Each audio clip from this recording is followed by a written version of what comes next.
Ah, summer. Oh, that feeling of being out on the water, or maybe the back porch with an ice cold drink in your hand. Maybe it's lemonade, iced coffee, or sparkling water in your favorite emotional support cup.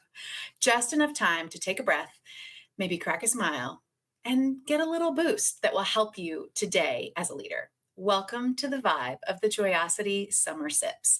So, whether you're a seasoned leader, you've been here a long time, or you're just figuring out what Joyosity podcast is, or a new leader kind of figuring out your way through the chaos, you belong here. And we base all of our work on three bedrock beliefs. Number one, true leadership requires more than surface level strategies. It requires a profound commitment to everything that makes us human. And number two, using genuine curiosity, we can create positive culture with complex people because, listen, complex people are all we got. And number three, joy is the heartbeat of a healthy leader and a healthy organization. So we put joy and fun and play right in the center of our work. I'm Jenn Whitmer, international speaker, leadership consultant, author, and all-around joy bringer, hosting you and guiding us along the way. With my co-host and podcast producer, Shelby Merriweather, we're serving up short, refreshing episodes this season.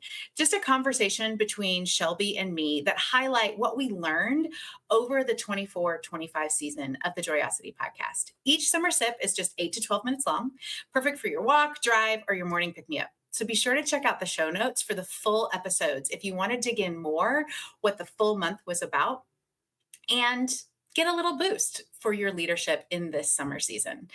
And if you want to keep practicing with joy while you're waiting for my book Joyosity to come out this fall, join the Joyosity Works very important party at jennwhitmer.com/books. That's Jenn with two N's, jennwhitmer.com/books. You'll get my 5-minute Friday videos that are quick, practical, and full of joy-fueled leadership tools that you can use right away. So now, grab your icy glass and let's take a sip.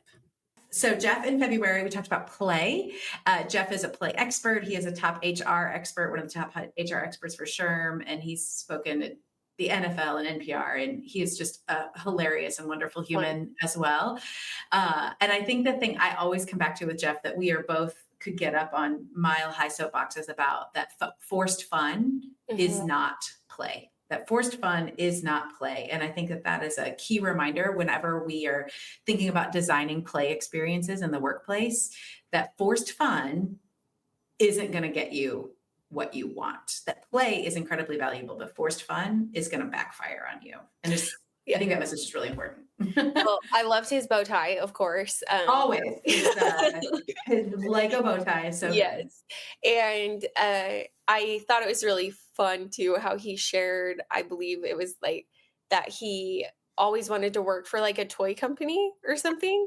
And then because he thought that would be like the most fun thing. Like you can tell he's just a fun person and like has always been a fun person. And that like when he did finally get into that role, it was like, and like how often has that happened where it's like you think that that would be the coolest thing to be like even now as an adult, you look at like people who are famous or people who play like sports for a living or something. And as a kid, like that was like, that would be so cool to do that.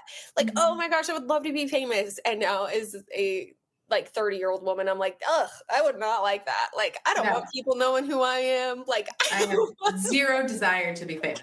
Zero. Yeah. I want to help people, but I have zero desire to be famous. Right. So it's like, it's just funny to me how it's like, I loved that perspective of like him realizing that and then having the courage to be like, I'm not doing that. Like, I'm going to go have fun and I'm going to continue to stay true to myself and have that play. And how he's been able to make a career out of that was so cool. I loved that.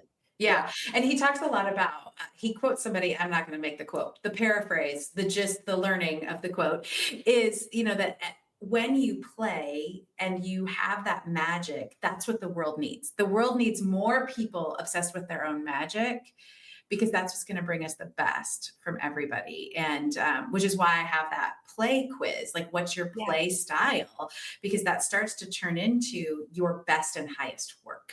Like Mhm. that's your brilliance that you bring into the world. And your brilliance is often in your blind spot. And so learning how to bring that play into your work and seeing them as connected, I think is one of the best messages that Jeff brings into different Yep. places, as well as that how to create safe places for Mhm. play, like that psychological safety. So, yeah, Jeff is so good. All right. Now, don't just nod along. Go do something with what you just heard. What's your one tiny action step? And make sure you check the show notes for the link to the full episodes Shelby and I were just talking about if you want more than just a sip. And get in on the Joyosity Works very important party at jenwhitmer.com/books. You'll get the 5-minute Friday videos straight to your inbox, quick, useful, and full of joy-filled leadership tools. So we will see you next week for another sip.